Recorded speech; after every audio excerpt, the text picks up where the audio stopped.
दूर करने के लिए कितनी ताकत, कितनी शिद्दत के साथ कोशिश करते हैं।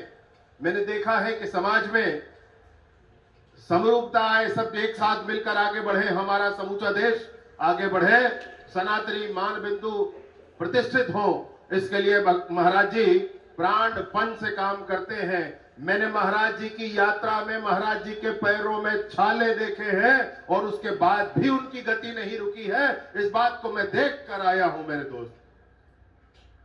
मैं कहना चाहता हूं कि कुछ ऊट पटांग बात करने वालों को इस बात को समझना होगा कि इतनी बड़ी जनता जिनके श्रद्धा के केंद्र पंडित धीरेन्द्र कृष्ण शास्त्री जी है, तो वो जब आना चाहेंगे छत्तीसगढ़ तो हम अपने कंधे में बिठा कर लाएंगे, अपनी पलकों में बिठा कर लाएंगे। इसमें किसी को कोई संशय नहीं होना चाहिए। और जो कोई सोचने वाले हैं, जो ऐसा कहने वाले हैं, उनको हम सब की तरफ से, मैं अकेला क्या हूं, मैं कुछ नहीं हूं, हम सब जितने साथी यहां बैठे हैं, माताएं बहनें बैठी हैं, हमारे साथी बैठे हैं, उन सब की तरफ से स्पष्ट संदेश है कि करोड़ों करोड़ लाखों लाख छत्तीसगढ़ की जनता इस बात के लिए स्पष्टता है कि महाराज जी का आगमन छत्तीसगढ़ में बार बार होना ही चाहिए। उनका आशीर्वाद हम सबको बार बार प्राप्त होना ही चाहिए, उनका मार्गदर्शन हम सबको बार बार प्राप्त होना ही चाहिए। मैं उनसे पुनः पुनः निवेदन करते हुए कि आप बार बार छत्तीसगढ़ आने का आपका अभियान हो। छत्तीसगढ़ में जैसे नक्सलिज्म के समापन के लिए संकल्प लेकर के आने वाले 3 महीनों में ही सशस्त्र नक्सलिज्म छत्तीसगढ़ से समाप्त हो जाए, इसके लिए सब काम कर रहे हैं। उस पर भी महाराज जी की चिंता अनवरत बनी रहती है, उस पर भी महाराज जी का मार्गदर्शन अनवरत बना रहता है।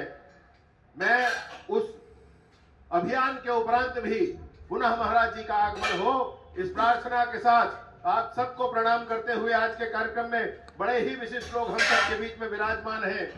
दीदी सरोज पांडे जी नहीं हैं और साथ ही साथ संतोष पांडे जी, सांसद राजनांदगांव से, आदरणीय धर्मलाल कौशिक जी, ऐसे सारे महानुभाव आज के कार्यक्रम में उपस्थित हैं।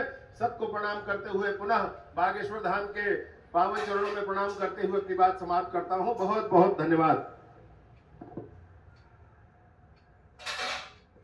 सीताराम।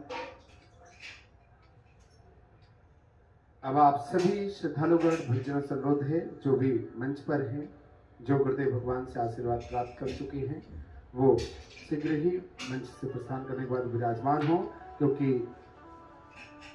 आज की कथा ताकि प्रारंभ हो सके। आज हम जय राम।